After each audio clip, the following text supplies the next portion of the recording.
Olá pessoal, sejam bem-vindos a mais um vídeo da nossa série de Introdução à Linguística. Hoje vamos falar sobre linguística discursiva, também conhecida como estudos do discurso ou análise de discurso. Aqui mais uma vez a gente está tratando não de uma corrente teórica em específico, mas de várias áreas de estudo que têm como o mesmo objeto, que seria o discurso. Daqui a gente pode entender discurso com D minúsculo como sendo formas particulares de ser e agir no mundo por meio da linguagem. Podemos entender também o discurso com D maiúsculo como sendo sinônimo de fala ou desempenho, ou seja, o discurso é a língua em uso em contextos específicos. A gente tem várias correntes de análise de discurso, né? Dentro do funcionalismo, do estruturalismo, do gerativismo, e também dentro da sociologia, da psicologia social, da teoria da comunicação, dentre outras.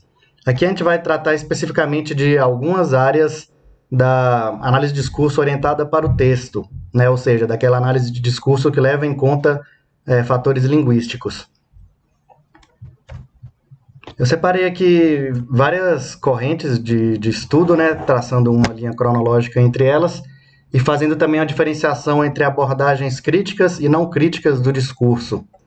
E o que seria isso? Dentro do escopo dessa apresentação aqui, eu estou considerando que a análise de discurso ela leva em consideração as relações entre a linguagem e a estrutura social.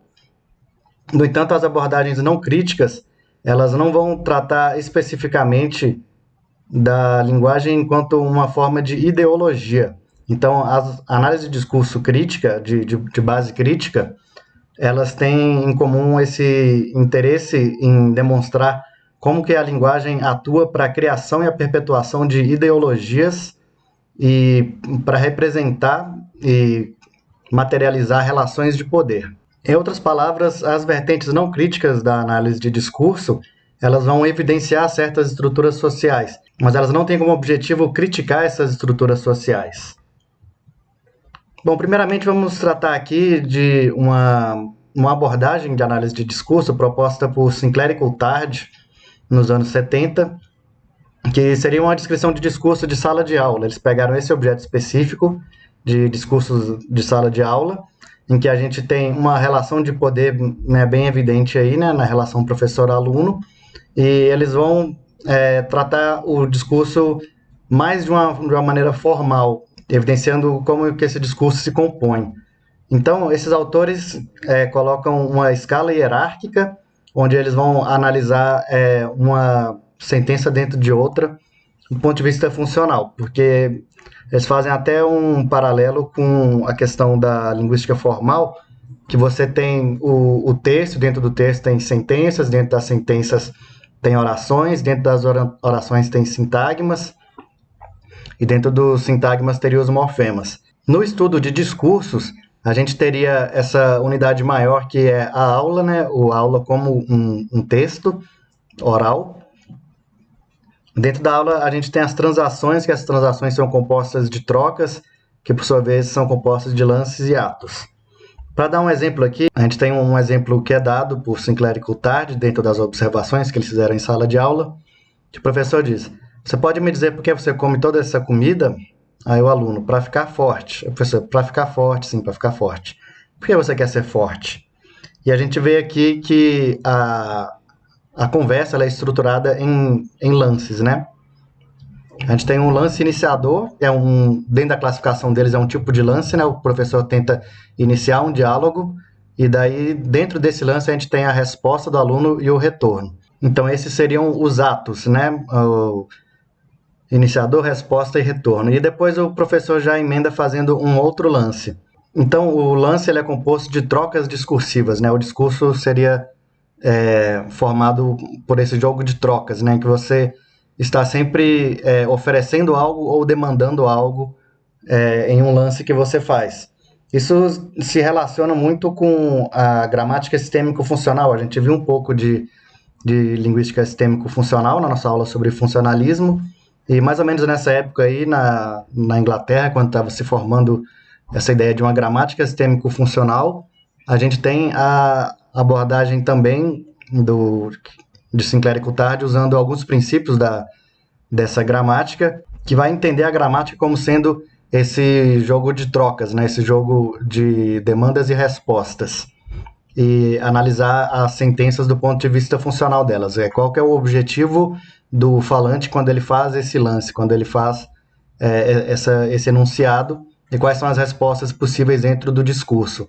Então aqui a gente já tem um pouco da ideia de sequencialidade do discurso, né? Quando o professor faz um lance, ele está demandando algo dos alunos, e aí tem uma relação de poder em que esses alunos vão dar respostas coerentes com esse contexto, e o professor também vai avaliar a resposta dos alunos, né? Então, depois de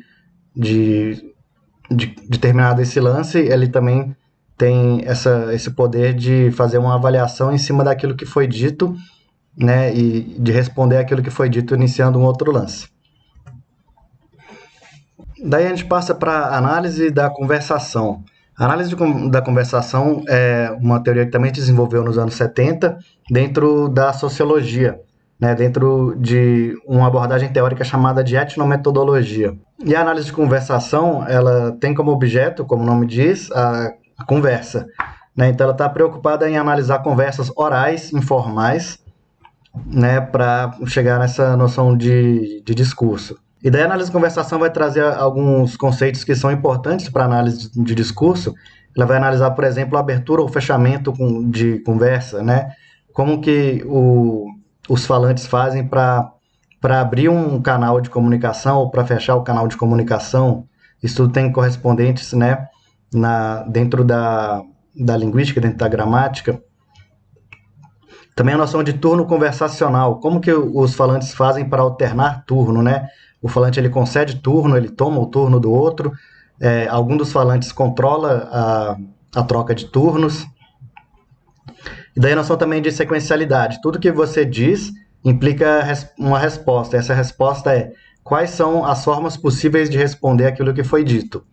Isso tudo do ponto de vista funcional, é claro, né?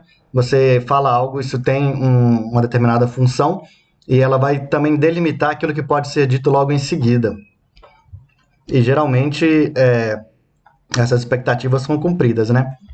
Para dar um exemplo aqui também da análise da conversação, a gente tem essa conversa médica aqui, né? Eu acho que uma das razões pelas quais eu bebia tanto, sabe? Aí o médico interpela, né? Você voltou a beber novamente? Não. Ah, você não voltou. Não, mas é uma coisa que a senhora me disse na terça-feira.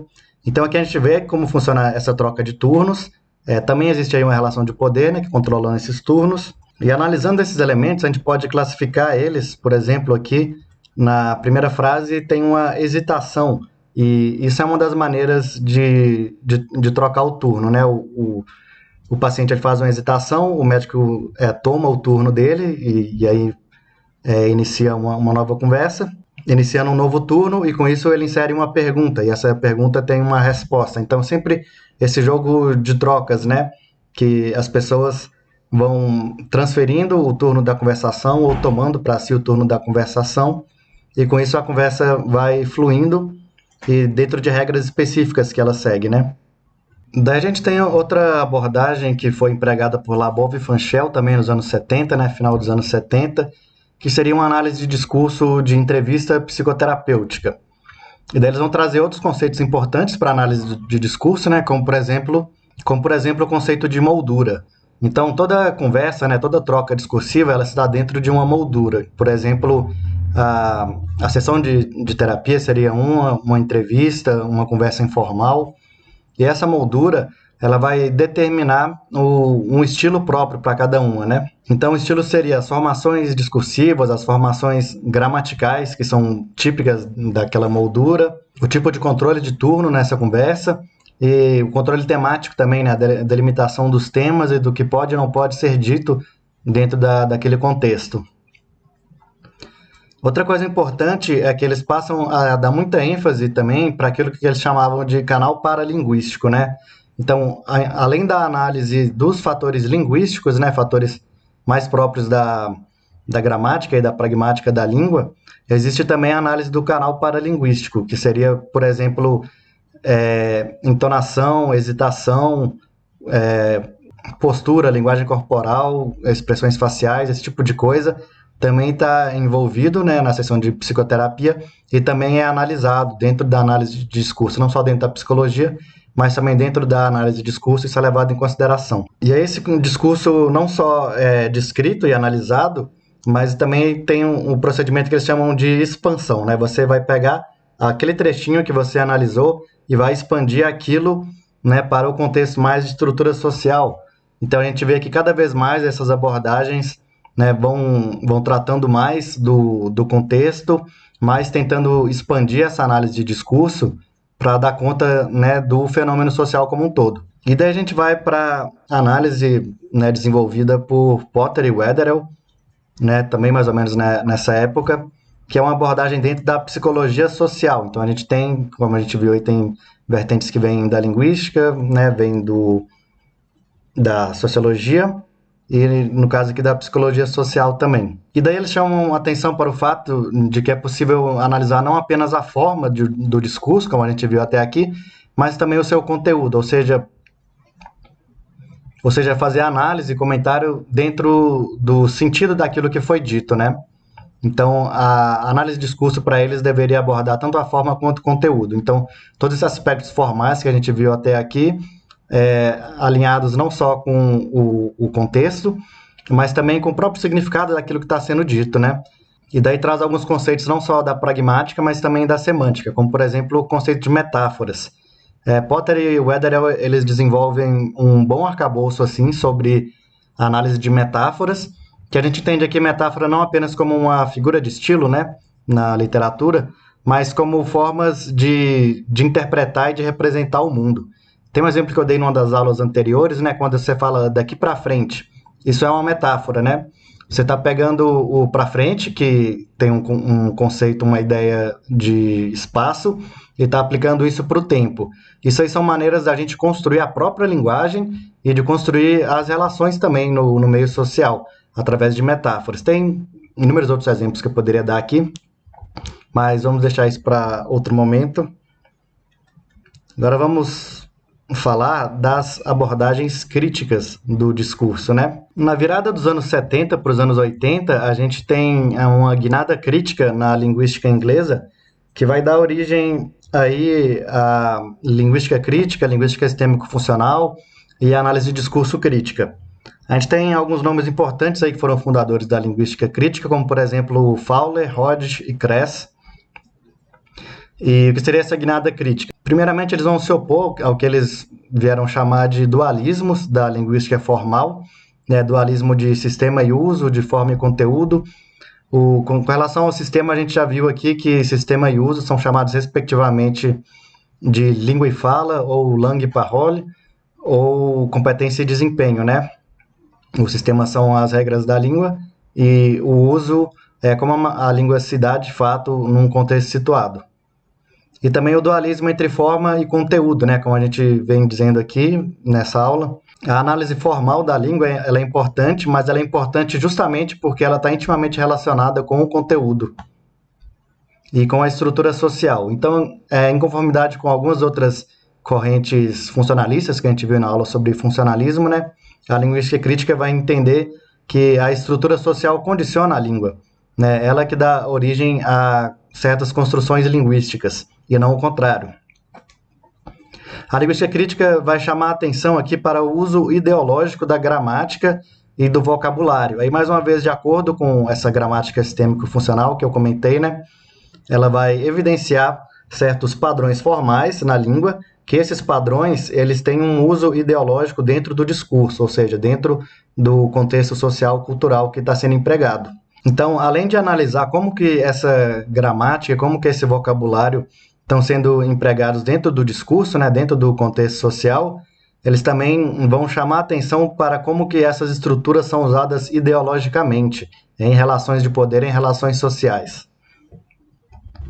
E daí a gente tem também, nessa época, a guinada crítica da linguística francesa, né? Que dá origem ao que a gente chama de análise de discurso, ou AD francesa, que tem como principal nome o Péchet, que teve também como precursores os filósofos Louis Althusser e Michel Foucault. Althusser vai dizer que a ideologia, e aí nesse caso ele está falando da ideologia dominante, ela tem formas materiais, né? Seriam os aparelhos ideológicos, né? As formas como a ideologia se materializa, que seria, por exemplo, a mídia, a escola, a igreja. E para ele, a linguagem é um campo de disputa ideológica. É isso aí que a análise de discurso francesa vai colocar que a linguagem ela é um campo de disputa.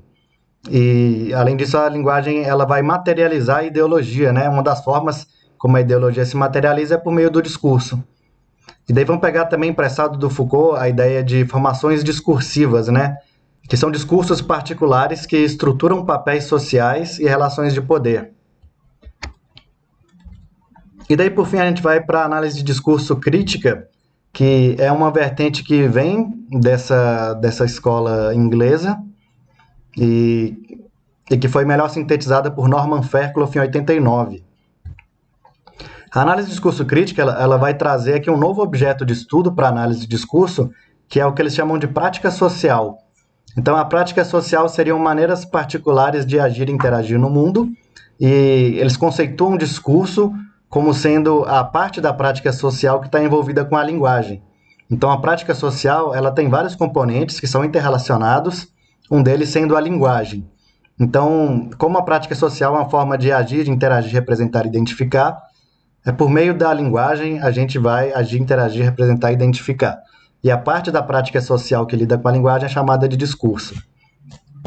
A análise de discurso crítica, também conhecida como ADC, ela vai colocar 3 funções básicas do discurso, que seriam, né, a ação, que pode ser entendida tanto como ação como interação entre pessoas, a representação, que é como a gente representa as coisas do mundo através da linguagem, como que a nossa visão de mundo está construindo a realidade através do discurso, e formas de identificação também, que é como que a gente identifica as coisas, as pessoas, e como que a gente se identifica por meio do discurso.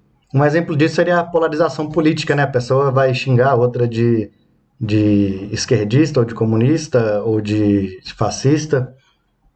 E isso aí são formas de identificação por meio da linguagem, né? Você tem uma determinada palavra que ela não tem apenas um significado linguístico, um significado no sentido sociriano do termo. Ele tem um sentido social e ele tem um uso social. E dependendo da pessoa que fala, ele vai sim ser usado como um xingamento, ou vai ser usado como uma coisa neutra, ou vai ser usado como uma coisa boa, mas sempre com um sentido, ao mesmo tempo, amplo e específico, né? Ele quer dizer uma coisa muito específica dentro do discurso, porque ele é uma forma de representação e identificação da realidade.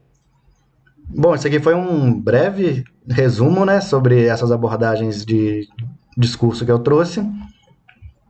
Estou usando aqui como referência o próprio livro do Fairclough. E, por enquanto, é isso. A gente se vê na próxima. Muito obrigado por terem assistido até aqui. Eu sou Pacífico e até a próxima.